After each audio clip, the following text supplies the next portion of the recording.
Hello everyone, welcome to my channel, Yogaphora. My name is Andrea, licensed massage therapist, yoga instructor, and owner of Yogaphora LLC here in Brentwood, Missouri. Today I have the pleasure of sitting down with someone whose story beautifully bridges strength, mindfulness, and transformation, Cici Stephens, the one and only. Cici's journey through yoga, martial arts, and wellness is one of both physical power and spiritual depth. From her early yoga beginnings in Chicago to her years training and teaching in New York to her return to St. Louis, where she's now sharing her gifts with our community. Her path reflects what it means to live yoga beyond the mat. In this conversation, we'll explore her evolution as a teacher, her creative ventures like Bogafit, her philosophy of movement and healing, and how she's integrating service, community, and even a love for Italian culture in her work. Cici, thank you so much for joining me today. Thank you for having me. I'm so It's an honor to excited. have you here. All right, first question. Are you excited? I am so excited. I am really excited. Yes, absolutely. All right, so let's do a little warm-up and background questions. Okay. Can you tell us your full name and how would you like to be introduced? Cici Stephens, and I would like to be introduced as the great and wonderful Cici. No, I'm joking. Just Cici is great. Yeah. Right, because Cici reminds me of Sicily or Cecilia. Cecilia, yes. Cecilia. No. So my government name is Christine, but I got my name Cici in Chicago many years when I was 18. So, Right. Well, yeah. in Italy, if you were in my own country, you would be addressed as Cecilia. Cecilia. Yes. Beautiful. Many Italian movies have this name in it. Where were you born and raised? I was born and raised in St. Louis, Missouri. So here, it was a wonderful Midwest childhood. Cool. Yeah, it was good. It's always great to get to know new locals in this area, especially for me as an Italian transplant. What first drew you to yoga back in your Chicago college years? Well, I was stressed, to be honest. I was stressed, and I was in musical theater in college, and I had to work on footwork, and so I went into a boxing studio, and then I was tight from doing boxing all the time, so walked down the street, and I just wound up in, a hot yoga class, and then the rest is history. That's really cool. Yeah. As you know, I love yoga. Yoga has been part of my spiritual and physical pathway, my one-stop shop for all the aspects of my general fitness, including balance, flexibility, strength, and also cardio, but also an amazing, priceless path to understanding more myself and my spirituality. Absolutely, yeah. So how did Bikram yoga capture your attention at the very beginning? I think that Bikram was very structured and very disciplined. And I think with that, I needed at the time, just even spiritually. So I think that that's what really drew me in initially. Because Bikram is made of those 26 standard postures, right? They are, yes. Holding those postures for a good amount of breath counts, yeah. Yes. Yeah. And I've heard bad things about the Bikram, the guy himself, Yes, right? so we say hot yoga now, essentially. Right. Yes, we've kind of steered away from Bikram, if you will, which is unfortunate. But it's still a very powerful practice, right?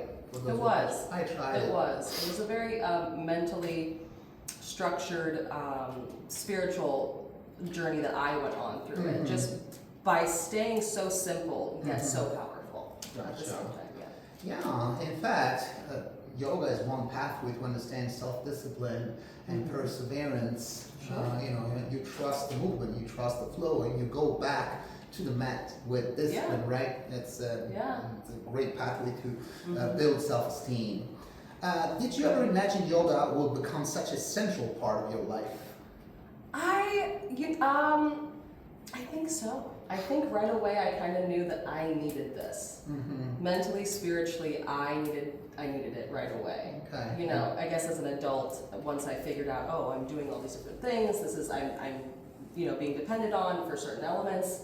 I think I knew right away. And why specifically yoga as opposed to a gazillion other sports? Yeah, and I was in different. I was with boxing, and that's something that's very near and dear to my heart too. But for yoga, it became more of a spiritual space that I needed, and then I think I craved that more. Wonderful. Yeah. Wonderful. Yes, yoga encourages us to go from the out there to our within, to find our inner self, Yeah. and to get to know our bodies, and getting to know those little muscles you didn't know you had. Sure. Right? Sure. Yeah. Anatomy, your own anatomy and physiology. Let's see. Can you share a favorite memory from your first yoga classes in Chicago? A Any favorite memory. anecdotes? I'll tell you a funny memory. Sure. So one of my first yoga classes I did was above, in the like kind of like attic area, if you will, of the boxing gym that I was at. And this girl came in and she taught maybe once a week or so. So I went up there to start, and we were doing a lot of twists, and a lot of releases. Okay, and there was just this one gentleman who was hilarious. Everyone knew him in the gym, and he was just hilarious. But we just kept twisting, and it was like we were focused really on that evening. And things happen, and people release gas. Of and course. And it was so like natural, but yet we kind of made a joke out of it, and we were all laughing. It was funny, and it was like but something would be so embarrassing, yet was so like endearing at the same time. And the practice was doing what it needed to do. Of course. So that was understanding that there is an animal part of ourselves, right? We had a digestive tract. We twisted and left. That's what was happening. And so it was a hoot. It was funny and it was endearing, and so that was a funny memory. That's a great funny memory. I love twists in yoga. I really are. I often tell my students the importance of twists in how we self-massage the inner organs. Yes. And we detoxify the body, the liver, the kidneys, etc. Yep. Absolutely. What role did yoga play in helping you balance the stress of college life? Well, it played every role, to be quite honest with you. I mean, the structure, like I said, from Bikram, and having that kind of like mental clarity that way, but then also like the release, emotional releases, especially. I remember my hips were really, really tight at one point, and just like going to classes, trying to release that, and eventually, that was my emotional stress from there. So. Did you practice every day or every other day? How did you? Oh gosh, there was weeks where I practiced every day. For sure. Are you more a morning person, or when did you go? When is the It best just way? depends. I guess depends on the schedule. But I love a 6 a.m. class. Wow. Love a 6 a.m. Early class. bird. I love it going out, before the world wakes up. Yes. You can find you that quiet space. Yeah, and evening classes too. I enjoy that, and then going home and going to bed. Yes. I came from Colorado. In Colorado, studios were packed at 5:30 in the morning. I remember all the studios in Fort Collins. Colorado is considered one of the meccas of the holistic healing arts. Yes, and I spent 6 years there. So were there particular teachers or classes early on that made a strong impression on you? I think when I got to New York, that was when I had a stronger impressions versus being in Chicago. And that's where I furthered my practice even more so. So I think that, there was a few teachers that, my mentors that helped, Andrea. Where were you staying in New York? Because I know it's expensive to live in New York, especially in Manhattan, right? Yeah, so I bopped around a couple places. So I was when I first got there, I was in the Upper East Side. And then I also went to Brooklyn for a little bit. Cool. And then I migrated over to Hoboken, New Jersey. Nice. You know. So, and they were great, and that's where I kind of landed, is Hoboken, New Jersey, for the rest of my time up in the East Coast. So how many years have you been there? 6 years. 6 years. I was there for 6 years. So how did yoga feel different from your background in martial arts? How did yoga feel different? A lot of similarities though. But I think that more or less I was able to create a safe space. I feel like when we're in the martial arts, we're defending ourselves so much. Right. With my yoga practice, I was able to surrender versus like defend constantly. Yes. So I think that's where I led more of a willingness to be in that space versus over there. Because in martial arts, you do have an opponent, right? There is the competitive repetitive action of you having to win over another person somehow, even if in a friendly version. Instead, yoga is a no contact sport unless you do partners yoga or what's it, acro yoga, which is fun. Yes, yeah, that's fun. Yeah, a lot of times in martial arts, it's you versus you too. You know, in that sense. Which sometimes I just don't want to battle anyone, and I just want to surrender. Yes. You know, like myself or anyone else. Yes, yoga is a beautiful pathway for surrender. Totally. Let's see. Was there a specific moment when you realized yoga was more than just exercise for you? Oh, right away. I think right away. Yeah, for sure. You know, just diving deep into a constant practice every day will open up. Than just like the superficial. Sure. You know? Yeah, that was actually the question. So, have you recognized through the practice of yoga any higher levels of consciousness, understanding oneness, understanding more about love and compassion, unconditional love, and kind of surrendering the lower emotions like fear and anger and pride and. Sure. I think, and especially ego. Yeah, ego. Of course. Yeah, I think that's number one. One of, in my practice, like surrendering my ego to the practice. If I'm not getting myself into crow or headstand or something, like when I was in my 20s, like just doing all the fun flips and tricks, and learning that pathway was very beneficial to me. Yes. On the mat and off the mat. Yes. When I teach and I practice the tree pose, for example, which is a balancing posture. Sure. The ego gets bruised when we fall off balance, right? Yeah. And I always have to remind myself and remind the people around me that yoga is also about transcending the limitations of our ego that wants to win, wants to stay there, wants to be perfect in the moment. Yeah. What was your family's reaction when you became so involved with yoga, if any? Very supportive, I would say. Anything that's a healthy outlet, I think that my family would be good appreciative of. Just supportive. Yeah. Didn't know how I was going to make my money necessarily. There's no like, where do you go to do that? But no. But definitely, it probably could have been. It can be a pathway to allow you to avoid overindulgences in what college people do most of the time, which is drinking alcohol or can't do drugs. that. Yeah, you can't really do that in practice. Right. I definitely feel that when I am overeating or if I drank the extra glass of wine of the day prior to my yoga practice, it definitely has a bad impact on my yoga. Let's see, what words would you use to describe your yoga practice in your 20s? Today, I mean. I was fearless in my 20s, I think. This was before you had your kids, right? Before I had kids, yep. I guess another word would to describe my yoga practice in my 20s would be, I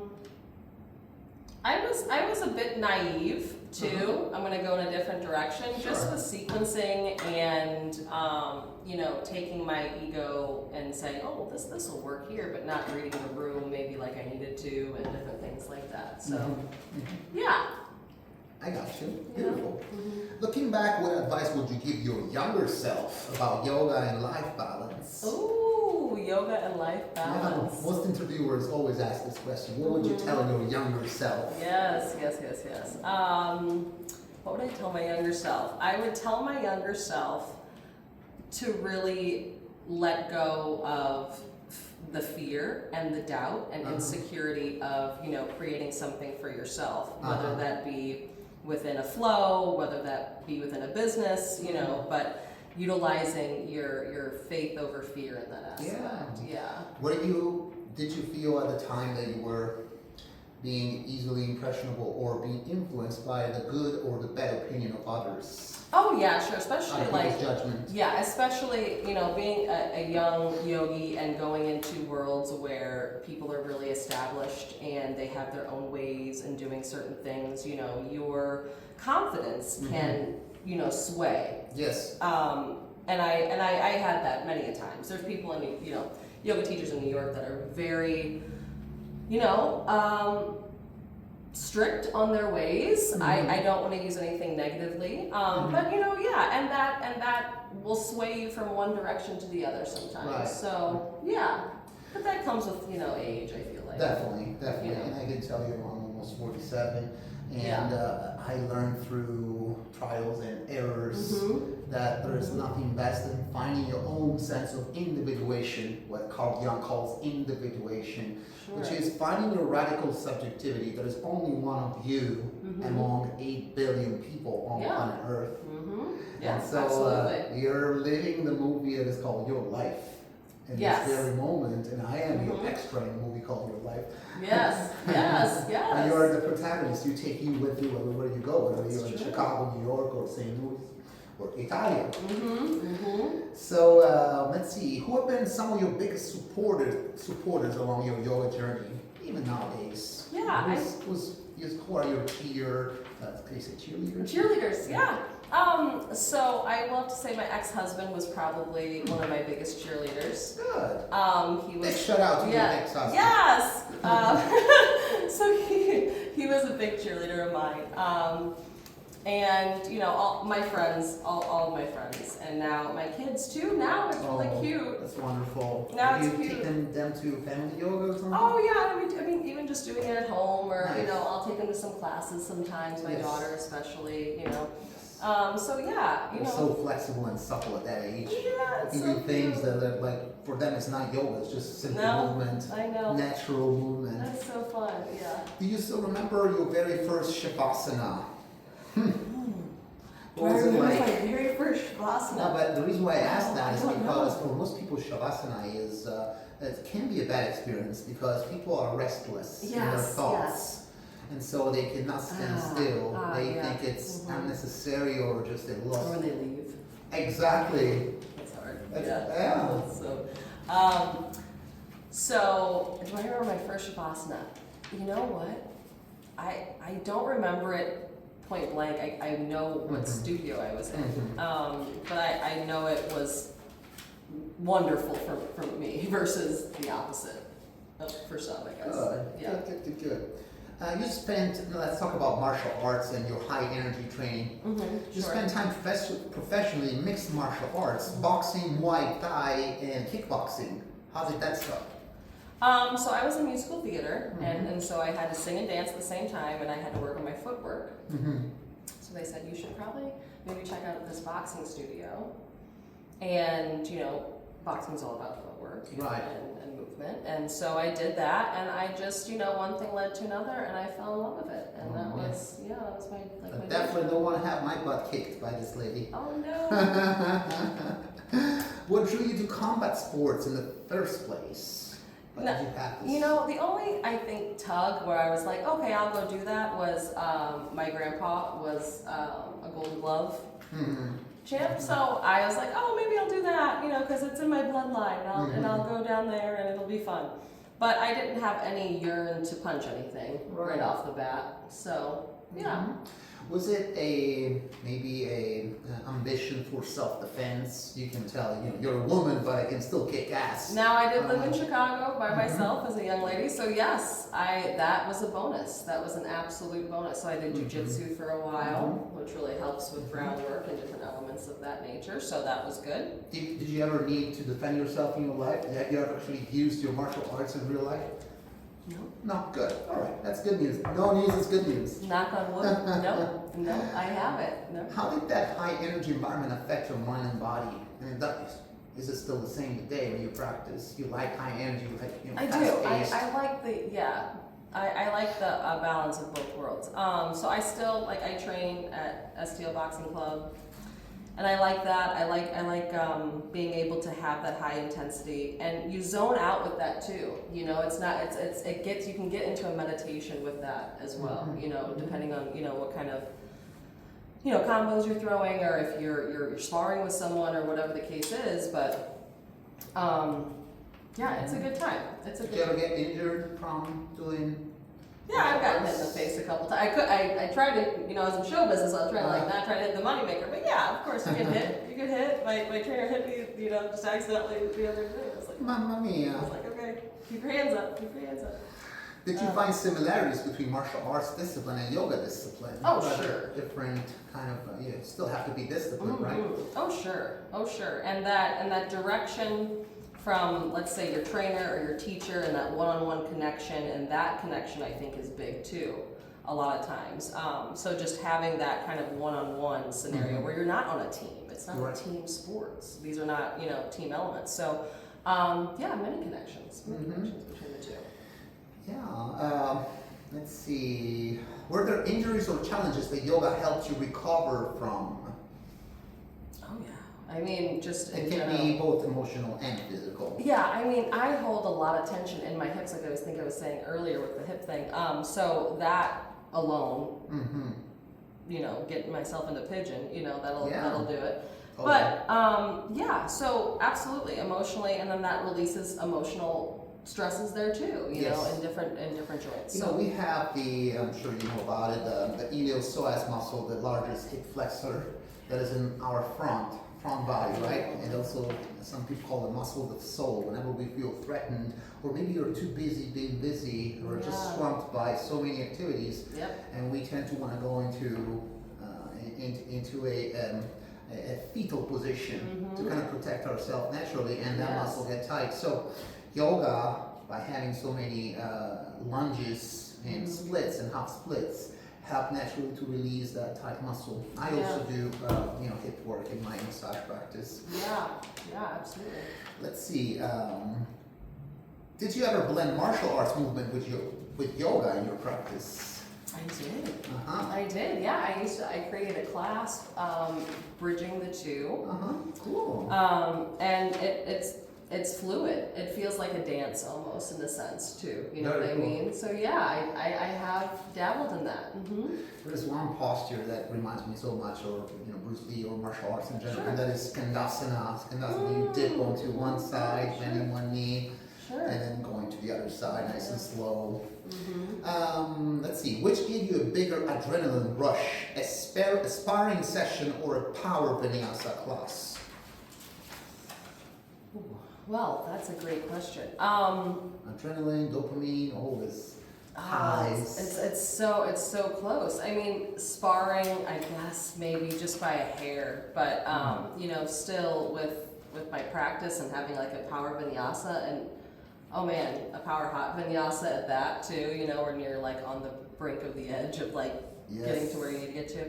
But yeah, just maybe sparring just by the hair of the chinny chin chin. Right. Just because of that fight or flight mode. Yeah. I hear you. I feel so good after a class knowing that I squeezed every ounce of my energy that night, even if I didn't feel completely inspired that day, but I still did it. And that feeling of accomplishment. I'm tired but victorious. That's right. That's right. So, do you ever miss that intense martial arts environment? There's elements, sure. Like training, for instance, and just like with others and that kind of camaraderie is great to have. But I think in this season of my life, focusing more on working within versus working without is where I'm at. Working within, love it. Mi piace tantissimo. Let's see, how do you carry lessons from martial arts into your teaching today?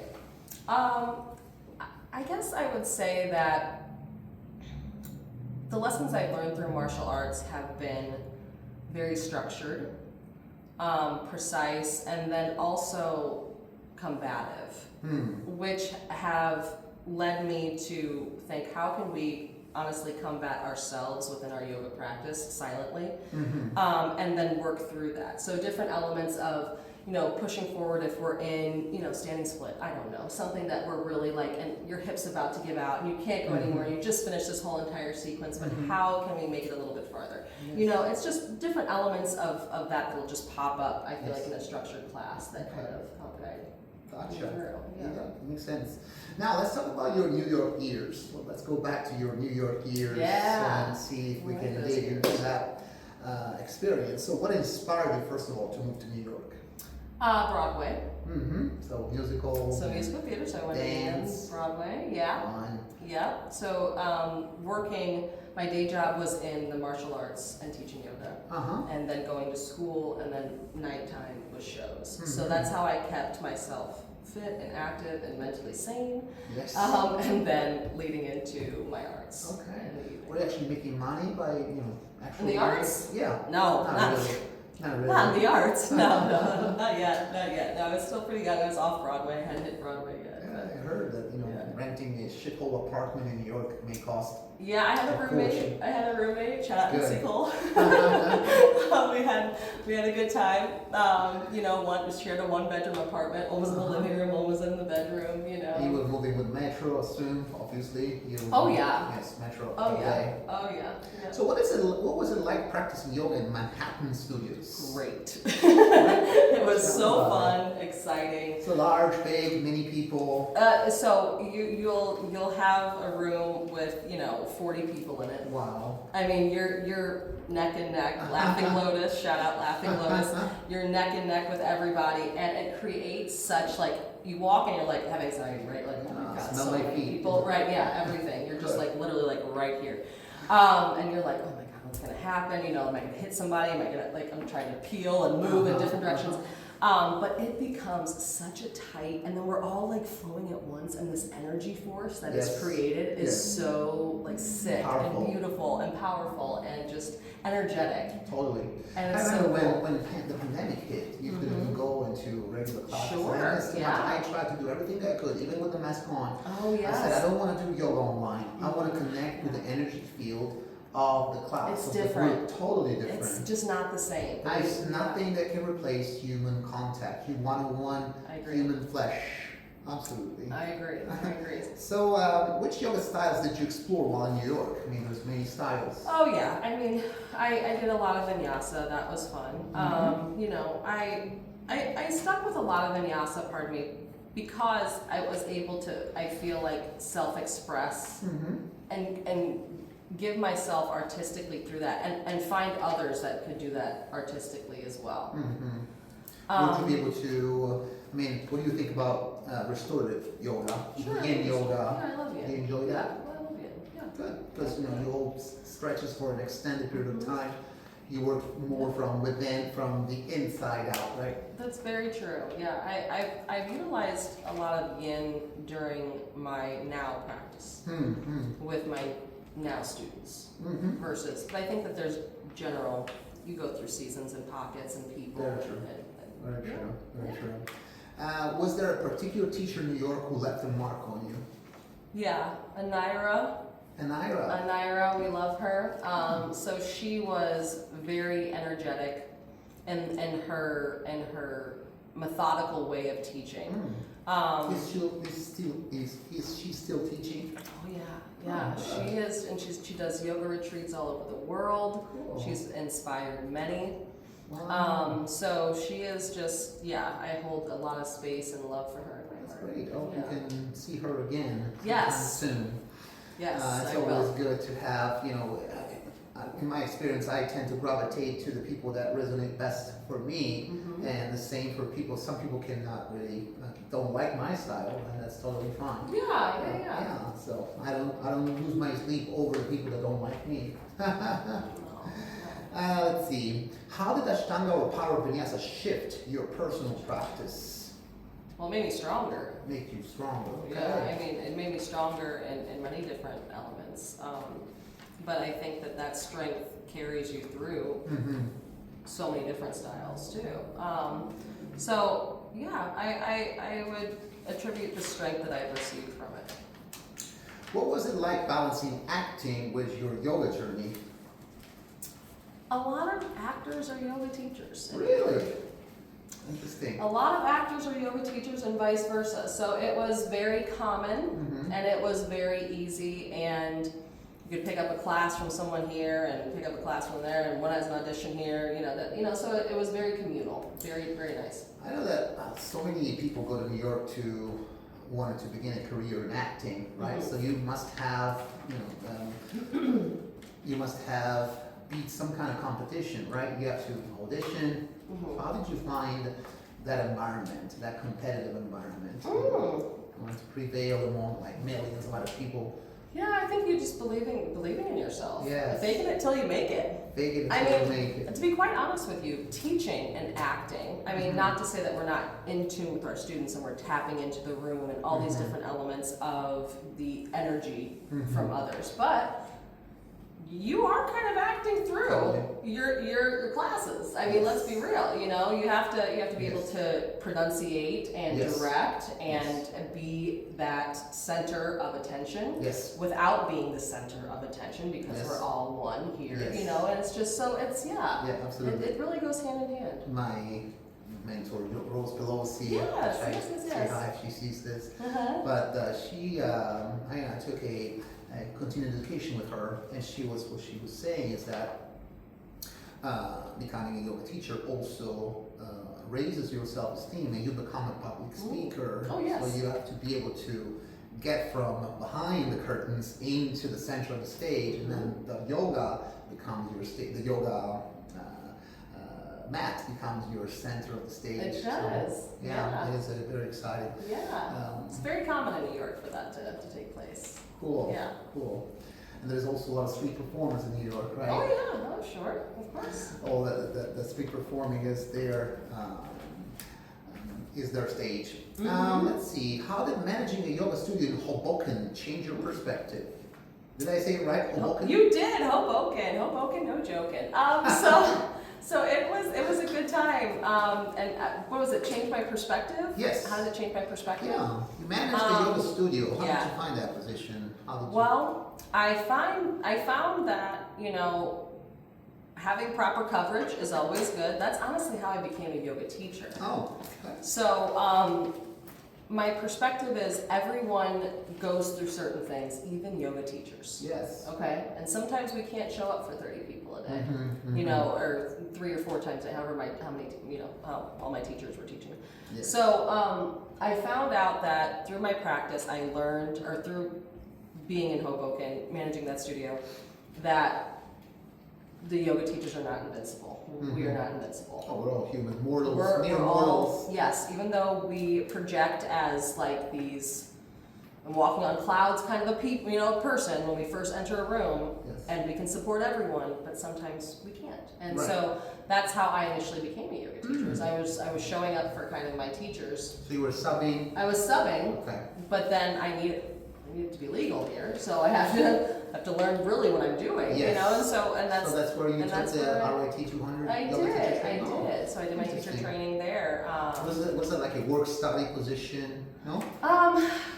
Kind of. I was still, being well supported in that respect. But yeah, so that's what I learned, and that's where I started to go. Interesting. What did you learn from being behind the scenes in studio operations? Is there things what did I learn behind the scenes? Because the reason why I ask is because from my perspective as a transplant from Italy, I can see that in America as yoga is being sold as a pre-packaged, commercially driven deal. At the end of the day, a yoga studio is, by definition, business, and a business, in order to thrive and survive, needs to make transactions happen, right? And so yoga classes are sold for $25 a pop. They are. Right? Which is not really accessible to many.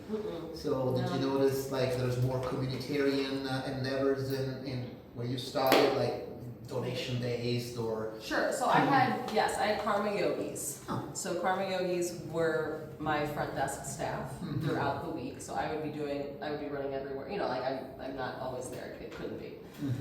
So we would do our karma yogi program, to where you would work, let's say 4-hour Yes. shift for Yes. unlimited membership Uh-huh. for the studio. I will have to say that, yeah, it's unfortunate that we have to base now in real times 25, 27, 37. I mean, there's places here that are like $37 for Yeah, a class, crazy. you know? It's insane. And, you know, it's like $40. It's become a privilege of the elite, right? That's exactly where I was going. It's like now we have to pay for our health, and Mhm. really, you know, who needs it the most? Right. So when I was younger, offering, you know, different donation classes in the park, that's number one. I think that's where every yoga teacher goes. Like, Yes. come to the park, donation based, you know, Oh, you know, do what you can, you know, type of a thing. And I think that that's where that all started, because how are we surviving in our community when but also the studio has to survive. Definitely. We don't have a roof over our head. Definitely. In the winter when the park's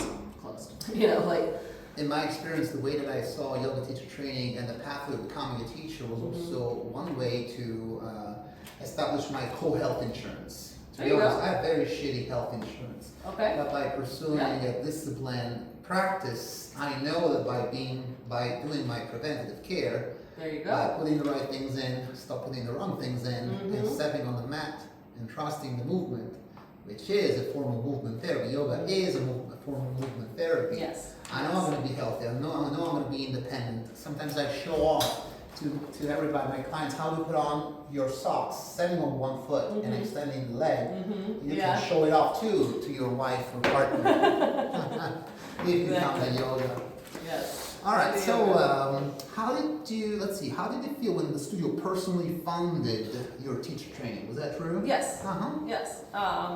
Grateful. Fortunate. Yeah. Grateful. Absolutely. Grateful, fortunate, and just all around, it was a wonderful experience Mm-hmm. to have. Did you bond well with all the? How many people were in your teacher Oh, training? I think there was like, maybe like 15. Oh, good. All women? Nope. Was there a guy in there? Yeah. No, yeah, there was one gentleman, I think maybe there was two gentlemen there, but the one gentleman, he was a photographer, and he did for our teachers who left that year. They were doing the yoga teacher training for many years. They left that year. It was the last year they were doing it.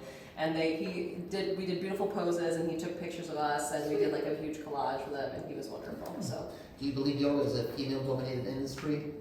do I believe it's a female? I don't think it has to be. Yeah, it doesn't have to be, right? No, I don't think it has to be. No. Yeah, I'm glad I have a Yeah. partner in this, this philosophy, okay? Yeah. Let's no. bring more guys Yeah. into our practice. Absolutely.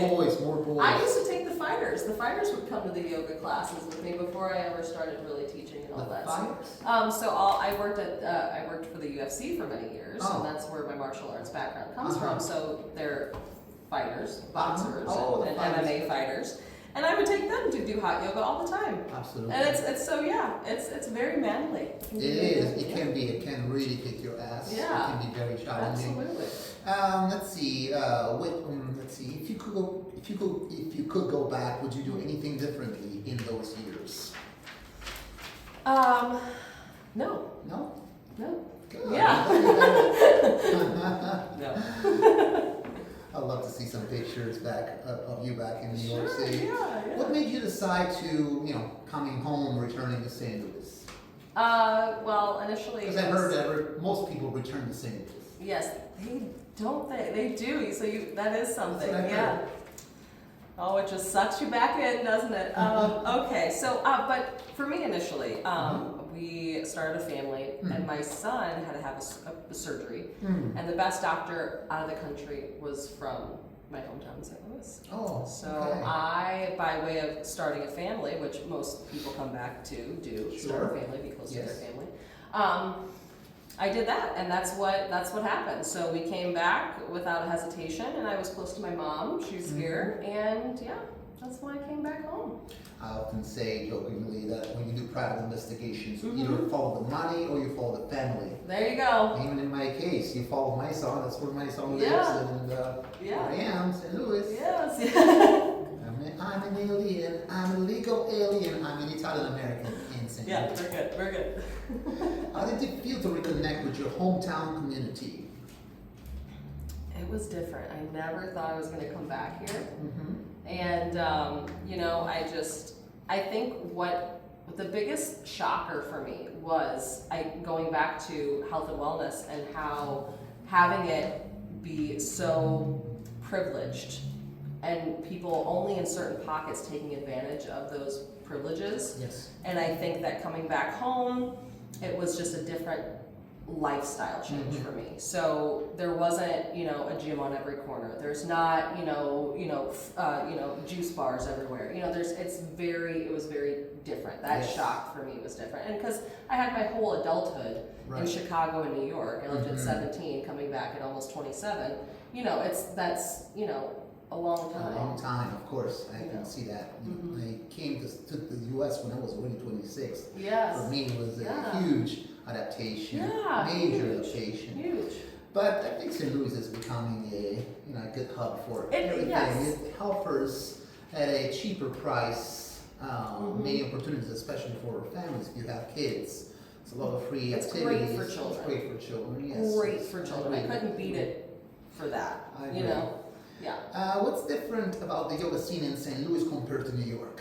Do you see any difference? I think the communities are smaller here. It's harder to find those pockets of community. Maybe I'm not looking in the right pockets necessarily, but they're smaller pockets in my opinion. And then I think the overall, but you know what? There's fun things that they're doing now too in St. Louis. I can't knock it because you went on the downtown and the ballpark village. Where was it or something? Oh, no, but I did the rooftop yoga at the Four that's Seasons fun. Hotel. I also did doga, dog yoga. So fun. So coming out with all kinds of fun stuff. Yeah, I just think it's maybe a little, it's just smaller. My friend Ann and I, we thought about capybara yoga. The cutest animals on earth. Cute. I love But back in Colorado, where I came from, they did goat yoga, pup yoga, cat yoga, kitty yoga. Yep. It's great. Yeah. So let's see, how did you start teaching community and private sessions here? Yeah, word of mouth, honestly, when I came home in just my community. So that's where it honestly picked up from. Very small. Yeah, that's true. That's true. Yeah. I've heard that St. Louis is a big town with a small town vibe. And you get to see the same familiar faces. And I immediately went to the Hill, obviously. Birds of Feather flock together. I know, yeah. That was my first port of entry. Let's see. What challenges have you faced in St. Louis as a teacher, if any? Wow, everything's been really accepting. I can't have any, I don't really have any negative undertones about it. I have or challenges. Everyone's been really supportive and really accepting and really trusting on my value and my word and my worth. So yeah, it's been all wonderful. I will trust you. 100%. Thank you. 100%. You have a beautiful presence. Thank you. Has motherhood shifted the way you approach teaching yoga? Oh yes, 110%. Tell me about it. That's been the biggest shift. In my body alone, but being nurturing and coming from a different space, a different place for all my students. It's very warm. It's much more warm, much more guided, if you will, versus maybe before when I was younger. Right. Yeah. Interesting. That's a major shift, right? Even Oh when my I goodness, became a father, it was a huge shift, and now I have to care not just for myself, but I have to provide and protect. Oh yeah, absolutely. And I still do that. I still do it with passion and a lot of joy. Of course. Children are our joy, our drive, our nature mission. Yeah. How do you balance family life with teaching commitments? With the support of others. Good. You have a good support system? I have a small but mighty support system. Yeah, so with the support of others, I think that's where sometimes, people who want to be ambitious or who want to be kind of selfish but being selfless at the same time, falter in this line of parenthood when you don't have others to help. Totally. You want to do it all, but you also have to be, your number one goal is to be present for them. Yes, and you only have one body, and you take that one body with you wherever you go. Yes. Yeah, exactly. I feel you. Yeah. Sometimes I feel that, we don't have enough hours in a 24-hour period. Oh, so true. But the body will present you the bill if we don't listen. So and Yes. getting the good hours of sleep is very, very important. Very important. So what kind of community are you hoping to build in St. Louis? Yeah, okay, great question. I ever since I met you Mhm. over the summer, I guess it was over the summer, Yes.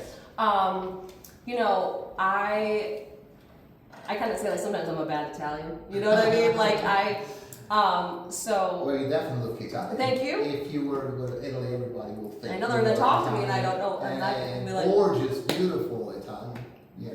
But I really am fascinated with the Hill and building community there. I think that's so cool. I think it reminds me so much of Hoboken, which has a huge history of Italian heritage. Really? Oh, please look into it. I will. Please look into it. It's like, it's still there. That's where No, Frank Sinatra grew up. Oh, cool. Okay, everything is so fun. But it reminds me so much of where I came from and where I established myself before, that it feels very comfortable. And so I am going on this life journey and I'm trying to consistently figure out where I want to go and where I want to be. And yoga retreats, local yoga retreats is something that I can see myself doing, but also building a community down there. Why not? Totally. Everyone's there. It's Yes. not like spread out like St. Louis, like how it normally is. Like Clayton, Afton, Shrewsbury, Yes. Webster. Even though Webster's pretty tight, but I mean it's just a different kind of a tight. I can see there's a lot of potential. There is also, but there are challenges as well. Sure. Because yoga is a philosophy or a lifestyle that comes from the eastern part of the world, right? There are practices that are not even acceptable or appropriate, but just like not as well seen by years of, probably hundreds of years of traditional religious practices, right? There's a lot of pockets of traditional Christianity here. Yes. We can go over and over. Because we talk a lot about that, but some of the beliefs clash between the liberties and the freedom of expression that you can get into a yoga routine, yoga practice versus the dogmatic religious lifestyle. So you have to practice certain things, and you have to observe certain rituals, and if you don't do that, they're gonna make you feel as if you are an outsider. So there's still room for growth. I think that life is a growth-centric experience. Oh sure. So it makes it we fun. mirror each other as we go, Sure. and we learn, and as we become more accepting and cooperative, we will probably build a better community and a better place. Yeah. So the Hill definitely has become a little bit of a luxury brand, wrapped into the colors of red, white, and green. but there is the willingness to go back to their roots, at least learn the language, or at least learn more about their ancestors, just like you. Right? Yeah. In fact, I have a few more questions about the Italian. Okay, sure. So, what role does gratitude play in your teaching today? Gratitude, appreciation. Yeah, I end with gratitude. I begin with gratitude for yourself, your body, your mind, your spirit, where we're at. Being present. Everything is gratitude. Right. So it flows throughout the whole practice the whole time. So then I try to verbally adhere to it as well. Do you believe that practicing gratitude increases your strength as you practice your yoga? Oh. Yeah, I'll put money down on that for sure. And I always try to tell my students, and not always, but waking up and saying 10 things that you're thankful for, you're grateful for a day, before you look at your phone, before you, scroll or open up anything, just making that conscious moment. You'd be surprised at how it sets out your day. I always, in my classes, I always let the students and myself close the eyes for just a few moments and tell them verbally, take the time to connect to the energy frequency of gratitude. Yes. Grateful for what you have, your health, your wealth, your grace. Yes. Right? And that automatically puts you in a separate space that you're not coming from a place of lack. Right. You're coming from a place of abundance. Yes. Even if it's just air in the moment. Right? So, part 5, Bogafit and retreats. Tell us about your vision for Bogafit. What is it? So Bogafit came about when I fused essentially boxing and yoga together in a class structure, which was, you know, something that before it wasn't, you know, 10, 15 years ago, wasn't necessarily cute for girls to box, Right. you know, and so that was kind of like my bridge into getting a lot of my female clients involved. And so, yeah, it came about. It's a beautiful dance between both practices, if you will, sports, and it leaves you energized from the beginning, calm in the middle and the end, you know, picking it back up. It just depends on kind of how we're looking at it and what the class is going for that day. But yeah, it's a blend of both worlds. Nice. So you said you want to organize some retreats at some point. So how do you plan? You want to structure your retreats? Yeah, so things got away from me this year, but I'm really hopeful for next year and the years to come. So I am a mom of 2 little kids. I know. So I want to go to Bali, and I want to go, you know, to the Swiss Alps, and I want to go everywhere, and I want to do all the things and go on so many yoga retreats, but I can't, you know, sometimes. I can't get away for that week or week and a half or what have you. So I thought of how can we do this locally, essentially. So we're in the Midwest. There's no ocean next to us. We're landlocked, so what are we going to do? So I started camping a couple of years ago, and mind you, I'm coming from Chicago, New York. I'm not an outdoorsy person, but I fell in love with it because A, I'm a yogi though. 2, like we're grounding each other, we're hugging trees, we're doing it, you know, like we're making it happen. So I thought to myself, how can we make this appropriate and accessible and fun and exciting to our local St. Louisans here? So going out an hour and a half away, not too far. Yes. You can still go for a weekend and come right back home to your yoga, you know, from your yoga retreat. Right. So going out to, let's say, I have a spot already, in, let's say, Potosi, and we're going out, it's an hour and a half away, and we have cabins, and we have maybe a big, huge lodge, or if you want to do it, you know, if you want to have a tent, you could do that, you know, but it's catered, and, you know, we have sunrise yoga, we have evening yoga, we're going out on the canoes, we're taking a hike, we're going on a horse ride, so we're doing a whole bunch of different elements within your retreat that you would anywhere else, like Bali or what have you, but we're staying here. Great. What's your ultimate dream for Bogafit? My ultimate dream, just to be fully alive. You know? That's right. Just to be fully alive and well and happening, you know? Yeah. So this retreats can be, you know, the challenge, like you said, as a single parent. I'm a single parent myself, so is being family friendly. Yes. Where you go, you have to also build a village where there is childcare in place. That's one of the challenges, right? Yes, of course. You know, I have a good friend, and she's a retreat organizer, Sarah Clover. You know Sarah? She manages at Urban Breath. Oh, okay, And, sure. She always invites me to this retreats that she does at this lake. That's beautiful. See? Beautiful. There are opportunities. You have to be mindful. If there are kids involved, you know, you have to be you to do extra work in making sure that, because my son, for example, I took him to yoga classes when he was tiny. I could even like have him next to me. But now he wants to do other things. He wants to do monkey-like things. He wants to do CrossFit. He wants to do gymnastics. He wants to climb 3 trees. He doesn't have the mindset to stay in one place. So definitely childcare is important. Yes. So let's talk about your teaching style. So teaching philosophy. Okay. So a few more questions. Sure. What's your teaching style in one sentence? Vai. Dimmi. My teaching style in one sentence. I would say my teaching style in one sentence would be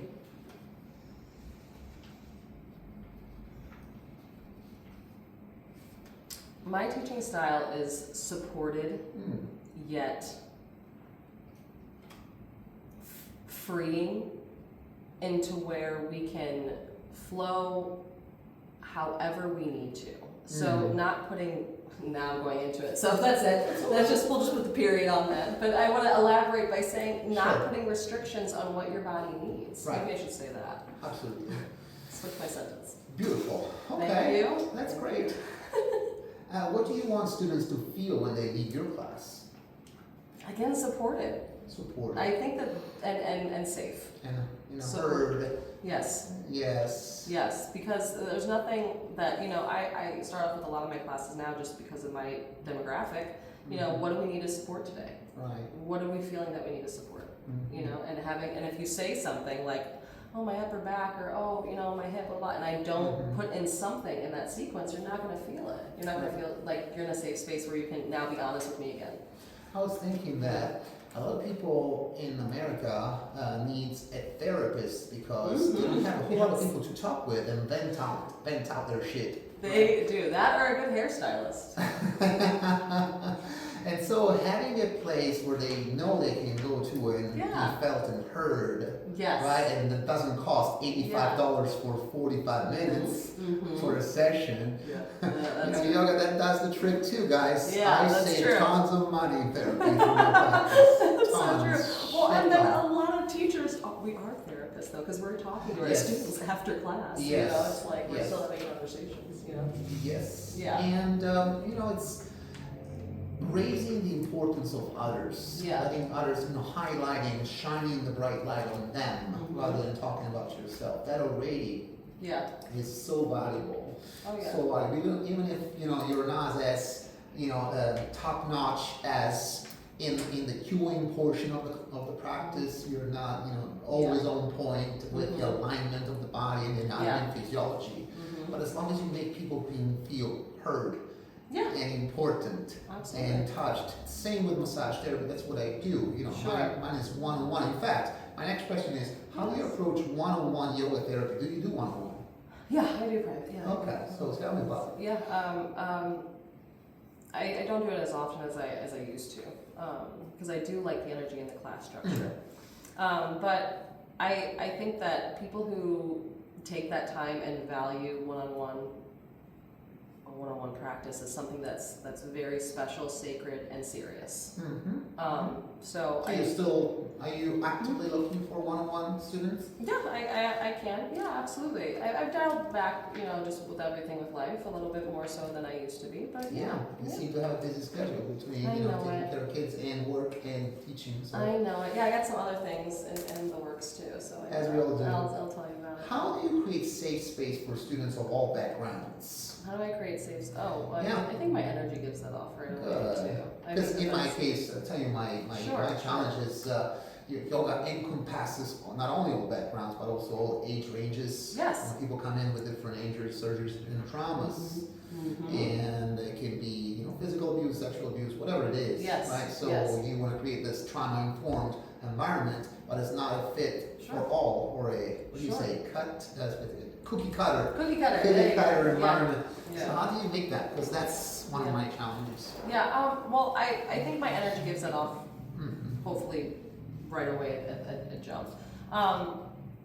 Going in and having that first initial intro with everyone in your class, I think that's something that's very powerful and important. Age range though, that is something I learned big in recent years. Stepping into the practice and through my work that I do now at the Cancer Center. All of my students are at 60 plus. So being able to create, and I'm in my early 30s, so being able to create for them to trust me Right. was a whole different element that I Yes. wasn't even thought in my head it would be accustomed to. So that's something that being open right away with your energy, and then having that open communication with them right away again, beginning of class, before class starts, what have you. Because you have to read the room in those situations. Definitely. If someone's and you have to switch up sequences sometimes too, Right. So it's a balancing act, I think, but Definitely. it's easily fixable. Okay, good. So let's see, what's the most rewarding part of teaching yoga for you? There's so many rewarding parts, but I think the most rewarding part is Not the paycheck, I assume. No, but that's so minimal. I having maybe a connection with a student after class or in Shavasana when you feel everyone's just peace. Yeah.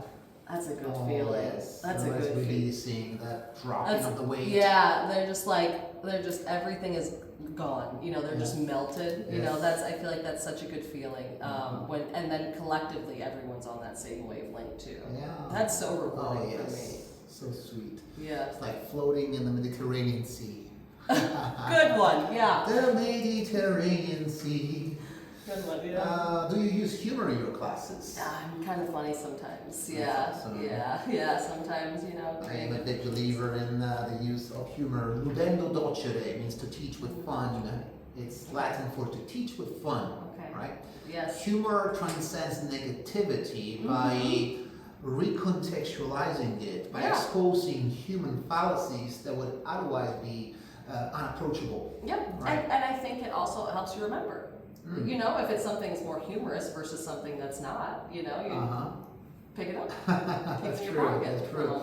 And reminding ourselves that, you know, to take life a little more lightly, to not take ourselves so seriously, you know, life is a joyful game to play. That's right. That's right. Do you play music while teaching, and what kind? Yeah, well, it depends on the class structure, what I'm teaching, and you know, the demographic of the people. But yeah, I used to love playing hip hop, you know, and some of my vinyasas, you know, and some of my structure classes there. Pump you up. Yeah. Pump it up, pump you it know, up. it kind of was jazz, you know, I'll go, you know, Tibetan sound bowls, I don't know, anything, you know, I kind of bounce around depending on Can I how ask you, have you been into studios where they told you, you know, how to have a specific protocol? You must have this kind of music, you must teach this sequence, you have to be, you know, in that rigid framework. Do you like that, or you prefer to be independent? I respect it.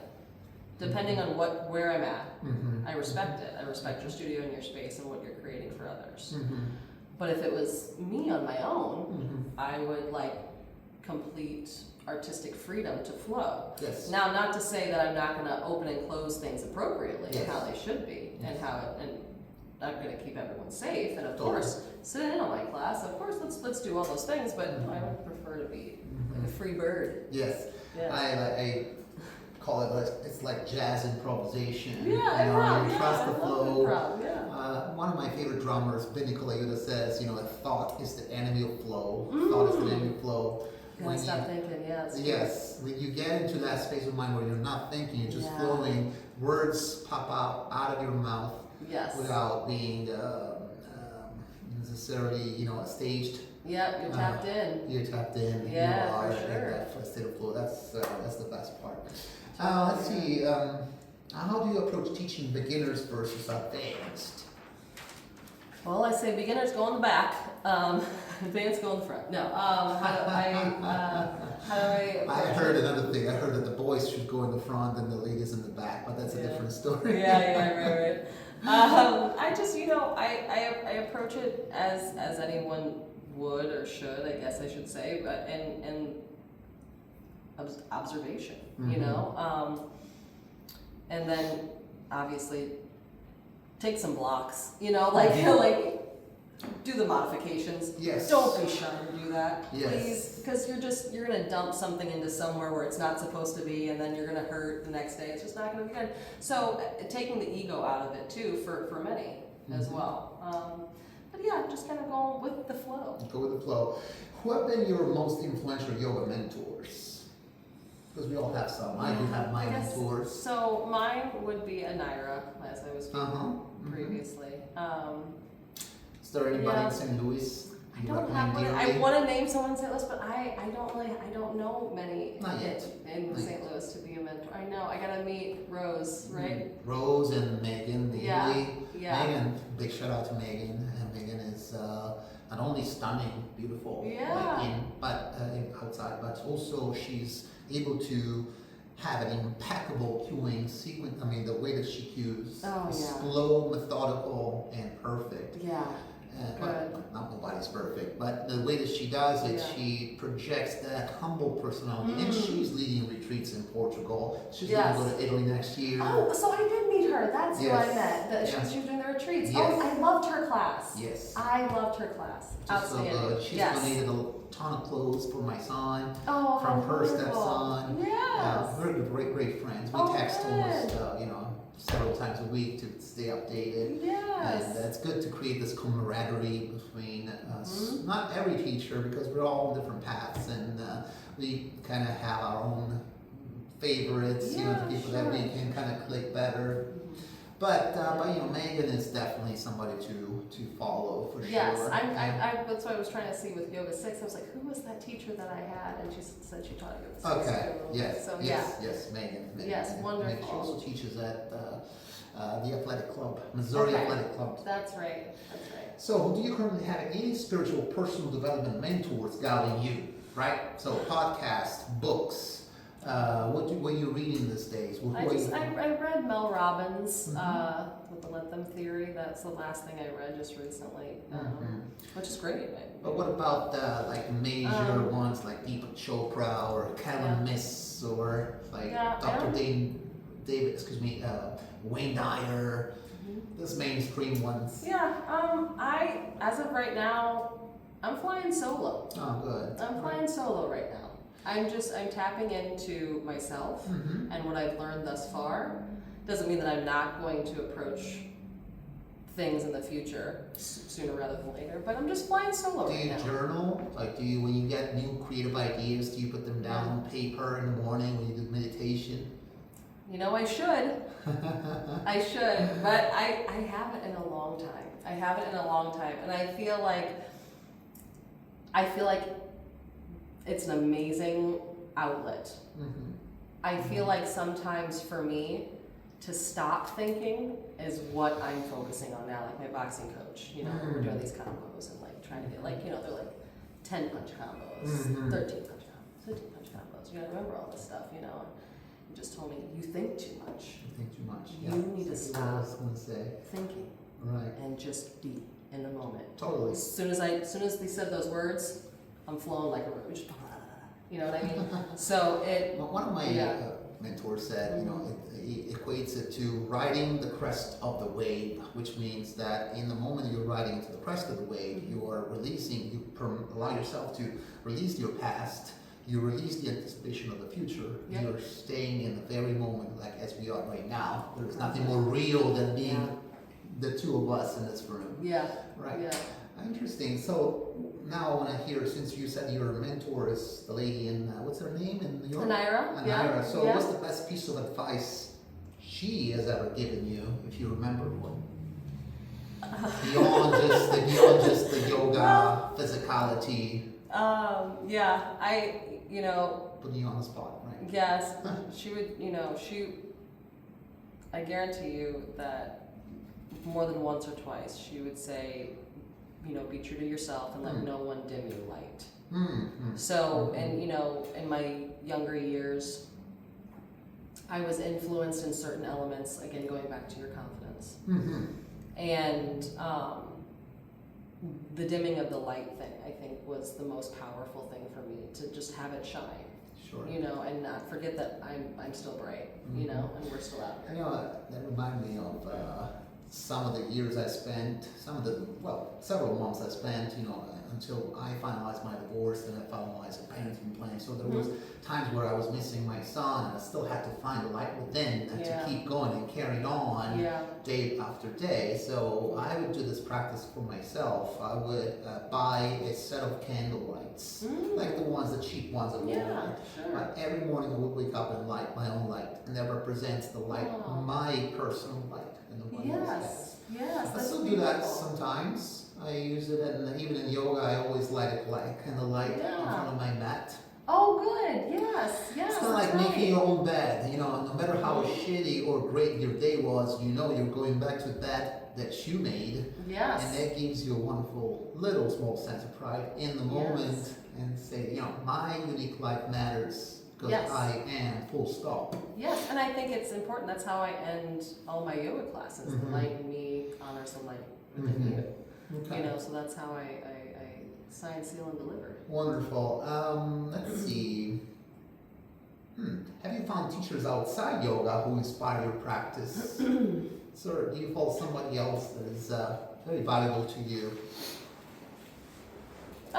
I find people that aren't, obviously aren't teachers, but just in day to day, working at Mercy and being around so many, working there and being around so many cancer survivors and people that just hold a lot of weight for others in that time of their life. I can imagine the energy of nurses, they're so... I mean, powerful, strong people. And so, they inspire me. Yeah, so with cancer patient, how do you still find, words to say when there is, no word can actually soothe in practicality their pain? Yes, sure. I think I have it maybe a little bit easier than others, and by saying that I grew up, with one of my parents in that realm for my whole memory of them.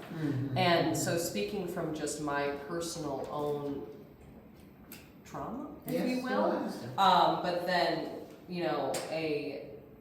a full circle moment for me is being able to instill hope and faith still. Right. So when you are in front of somebody like that, you just hold presence. You just, to hold that quiet space for someone to just talk and lean on. Yes. There's nothing more precious than you just to listen. It takes a lot just to be silent. Yes. Yes. Every year I go to a retirement home to offer a chair massage gig. It doesn't pay much. It's I forgot the name of the sisters that host that, but they keep calling me every year.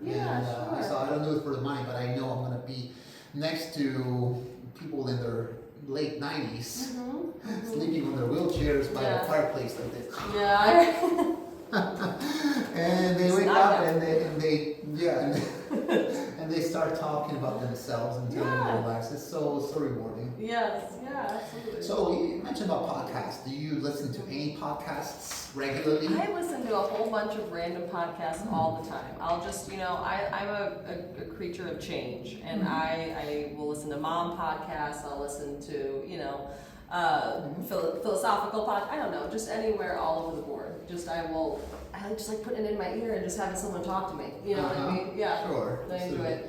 For me, it's been also helpful to learn how to speak English. For me, it's a great practice. In fact, if you want to learn how to speak Italian, grab an Italian podcast. I need to grab an Italian podcast. Start listening and picking up words. That's right. That's what I'll do. Okay, that's what I'll do. Totally. Okay. Let's see. Now, just a few more questions going into just a couple more questions about, sharing your experience teaching yoga to people in recovery from cancer. So can you share how that began and what inspired you to step into that type of service, and what have your students taught you in return? So many things. My students have taught me resilience. Yes. That is something that seeing someone from one scale all the way to the other, with just so much hope and faith and dedication and positive energy, it's amazing. Not to say that we all don't have bad days, but they have taught me so much about the fundamentals of how this life should be led. With so much love and compassion. When you're at those really pivoted moments of your life where it could be all taken away, it's like something like the veil is lifted. Yes, that's the awakening moment. For some, and it's just it's beautiful to see them still be so present. Right. Yeah. Within their self, and then not knowing where it could lead them. So Wonderful. it's such a journey with them. It is. It's amazing. And when I've been next to people that are, either at the end of their lives, either terminal, or they have they've been hit by some kind of disease or misfortune, I always go back to the conceptual nature of money itself and material possessions.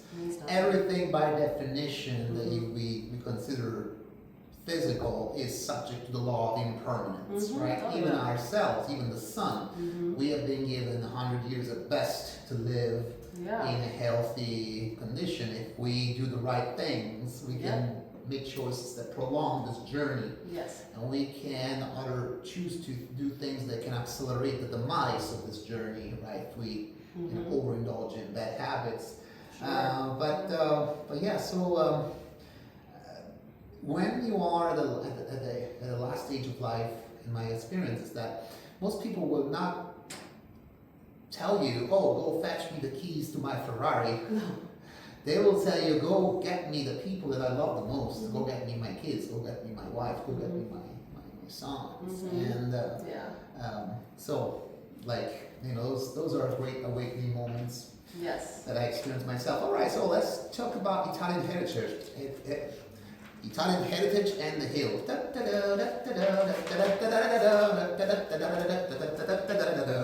33 Trentini trottarono in Trento, tutti e 33 tortellando, capito signori? Mannaggia, che cacchio, arrivederci. What he said. You started joining my Italian tutoring sessions. What inspired that interest? Well, You stunningly beautiful Italian. Thank you.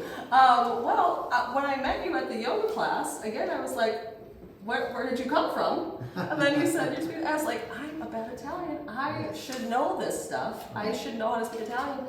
But people talk to me. It's not my fault. It's not my fault. Definitely not you. It's not my fault. But if I'm going to be spoken to, I mean, I need to know what's going on. Sure. You know what I mean? You're right. Well, we are a byproduct of our environment. Environment beats our will. So that's why I say it's not your fault, because it's not because you're not good enough to learn. It's just because your body, as an adaptation machine, since you were born, was placed into an environment that where nobody was speaking Italian. Right? Language is an acquired skill. That's all it is. Just like I don't know how to play piano, I need to go and study and learn, right? I'm a pianist if you need to know. So do you have Italian heritage or ancestry in your family? I do. So on my mother's side, her mother's from Florence, and then her father's from Sicily. Cool. I recently found out within talking to you too, I do have a little bit of history on the hill. Yes. So my great-grandfather had,